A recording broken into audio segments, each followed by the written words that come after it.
यार कितनी मस्त लगती है शिल्पा। ए इसकी फर्स्ट मूवी थी क्या? देखो तो गूगल। शिल्पा शेट्टी।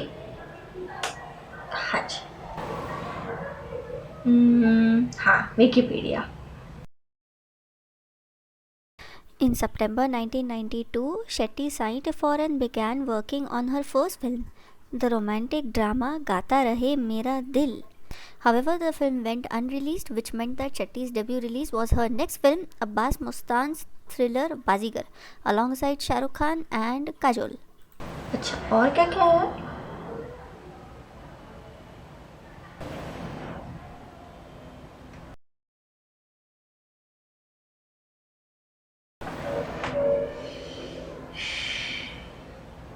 नहीं देखो प्यार मैं दोनों से करती हूँ लेकिन ये क्या है? एनीवे।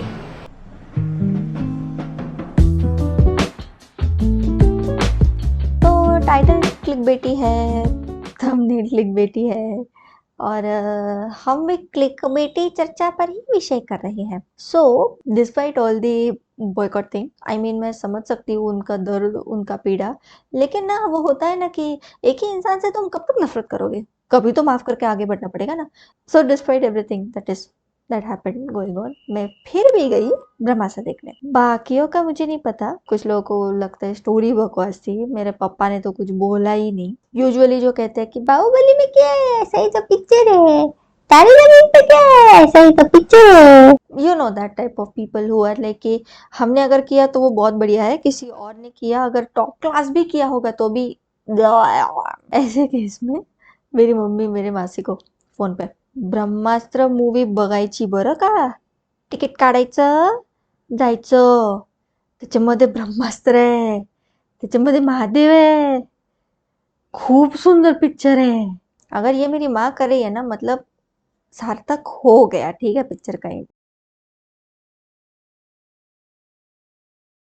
तो इस वीडियो के लिए मैंने जो भी लिखा था या कुछ भी मेरे दिमाग में आया था, वो मैंने लिखा, सोचा, समझा था इन इंटरव्यूज को देखने से पहले। अभी इन इंटरव्यूज को देखने के बाद मेरे दिल में ना बहुत क्लियर है, Ayan Mukherjee is very humble by heart. He as a creator is very humble person. When I'm saying creator, I don't mean creator.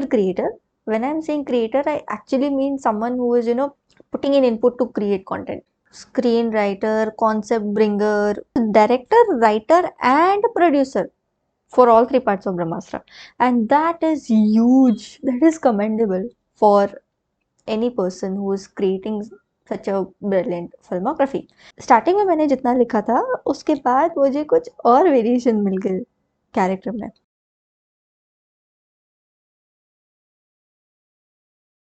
मैं अयान मुखर्जी के विजन को प्रायोरिटी अब भी सिर्फ इसलिए दे रही हूँ क्योंकि कहानी उनकी है, माने कहानी उनके दिमाग में चल रही है और हम बस विटनेस कर रहे हैं।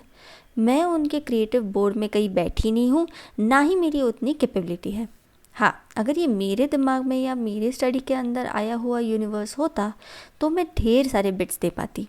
और उन्होंने उस इंटरव्यू में क्लियरली कहा था कि ईशा कोट अनकोट बटन है सब शिवा का। And when I am sitting to draw parallels of this with lord Shiva and goddess Parvati का इक्वेशन, भगवान शिव जी बहुत गहरे मेडिटेशन में थे माता सती के त्याग के बाद, उनका जो देहांत हुआ था उसके बाद। और माता पार्वती मतलब सती माँ का पुनर्जन्म ही था वो, उनकी परीक्षाओं में वो सफल हुई थी और उसके बाद वो उनके साथ रही।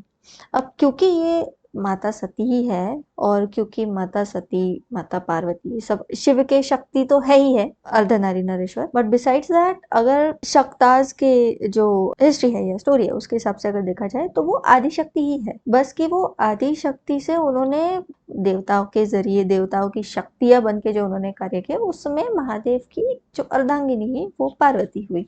तो डिस्ट्रक्शन रिलेटेड या ट्रांसफॉर्मेशन रिलेटेड जो भी शक्तियाँ कह सकते हो वो सब पार्वती माँ के अंदर थी। So she is someone who is transformatory, so she is apparently transformatory for Lord Shiva himself, and later on she is considered as the epitome of transformation.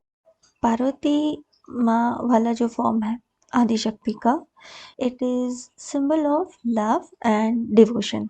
तो जहाँ पर प्रेम और भक्ति की भावना है, तो माता पार्वती वाला जो स्वरूप है उसकी पूजा होती है। और जब ऐसे सारे फैक्टर्स जहाँ पे व्यक्ति के अंदर के जो बुराई है उसका विनाश होके उसके अंदर की अच्छाई, या व्यक्ति के आसपास की जो बुराई है वो ट्रांसफॉर्म होके उसकी अच्छाई, ये जो पूरा कॉन्सेप्ट है इसके अराउंड जो उनका other spectrum of the power है जो कि माँ काली का फॉर्म है वो आता है।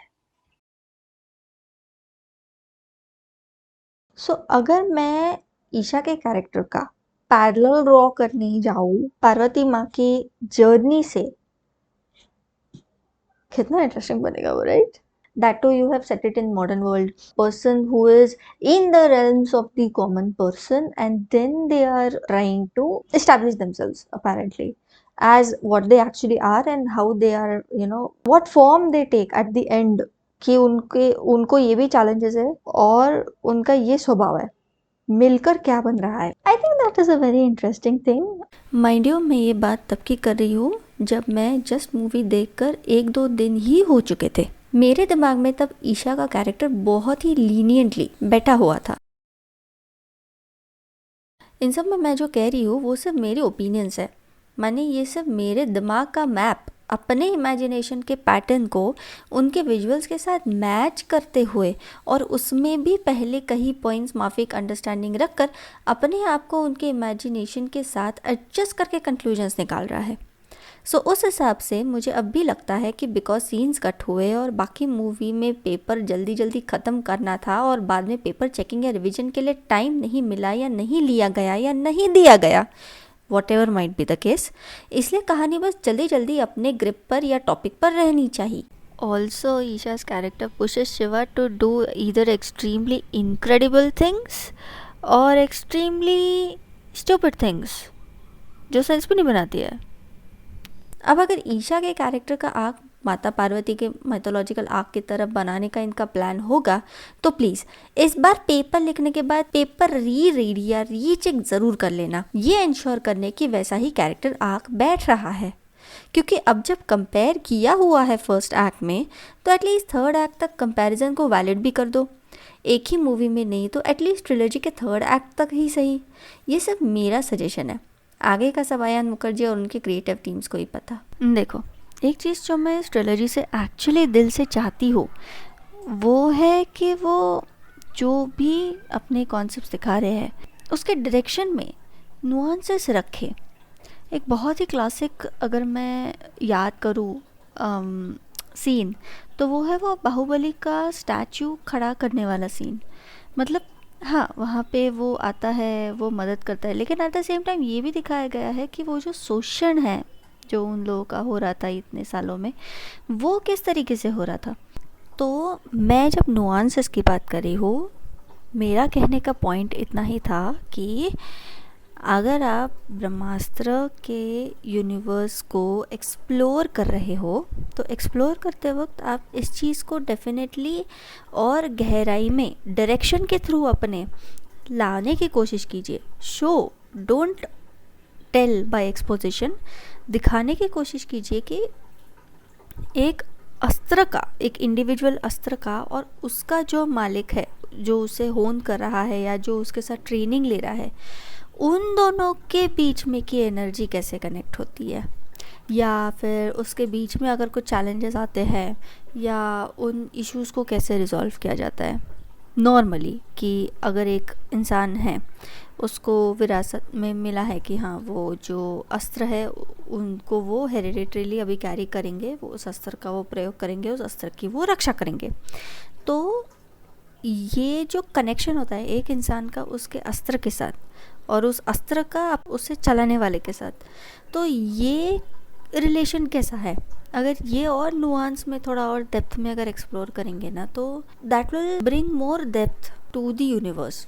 ये डिस्कवर करते वक्त हम ये भी डिस्कवर कर पाएंगे कि शिवा एक अद्भुत रचना कैसे क्या है कि वो स्वयं में ही एक अग्नि अस्त्र है। तो वो बहुत इंटरेस्टिंग बनेगा। एक और बात, जब स्क्रीन पे जब मैं बहुत सारे एक्टर्स को, कैरेक्टर्स को देख रही थी तब अच्छा लग रहा था, लेकिन क्योंकि मैं टीवी बहुत देखती थी बचपन में और because I am a 90s kid, so कुछ एक्टर्स है ऐसे जिनको मैं देखना चाहती हूँ, स्पेशली ब्रह्मास्त्र यूनिवर्स में। आई डोंट नो इनमें से कितने लोग एक्टिव है, यूनिवर्स में काम करेंगे नहीं करेंगे, I don't have much idea, but मैं सिर्फ नाम गिना रही हूँ। ऐसे बहुत आते हैं, बट सोचो ना, Kamal Haasan sir, Aishwarya Rai, Karisma Kapoor, Preity Zinta, scratch that, मुझे प्रीति जिंटा को लिटरली एम्बर हर्ड की जगह देखना है एक्वामैन के यूनिवर्स में। कोई डीसी को चिट्ठी लिखो यार, या फिर एक पोल निकालो, सॉरी पिटिशन साइन करवाओ ना, सीरियसली। माधुरी दीक्षित, शिल्पा शेट्टी, रानी मुखर्जी, सोनाली बेंद्रे, मनीषा कोइराला, उर्मिला मातोंडकर, ओ रजनीकांत सर, यार बॉलीवुड में उनका कमबैक कितना ऐश्वर्य होगा अगर रजनीकांत सर होंगे तो। एंड माय पर्सनल फेवरेट, देखो मुझे पता है देव के कैरेक्टर के लिए रणवीर सिंह को शायद लिया हुआ है, ऋतिक रोशन शायद है, नहीं है पता नहीं, बीच में विजय देवरकोंडा की भी बात चल रही थी कि वो भी आएंगे। All are good actors, fine actors, mind blowing actors, मैं मना नहीं कर रही, बट सिर्फ 1 मिनट के लिए इमेजिन करो कि देव का रोल ये प्ले कर रहे हैं। जस्ट इमेजिन, मतलब मेरी खुशी का ठिकाना नहीं है, पता है, ये इमेजिन करते हुए।